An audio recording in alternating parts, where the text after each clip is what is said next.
Hey guys, welcome back to Quick Assist. Today's video I wanted to show you guys how to do a hard reset on your Bose SoundLink Revolve Pluses. Alright, so if it's not pairing and it's not connecting, it's not when you're holding it down to do party mode, doesn't beep.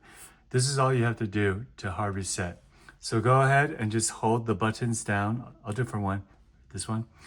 Just hold it down for 10 seconds. Battery 100%. Make sure it turns off. 1, 2, 3. Oh, okay. Now we're just gonna hold a little bit longer. 8, 9, 10. Okay, that should do it. So when it turns back on, you'll know that it hard resetted because it'll ask you what language. So let's go ahead and hold that down.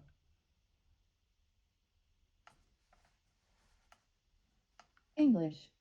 To select English, press and hold the multifunction button.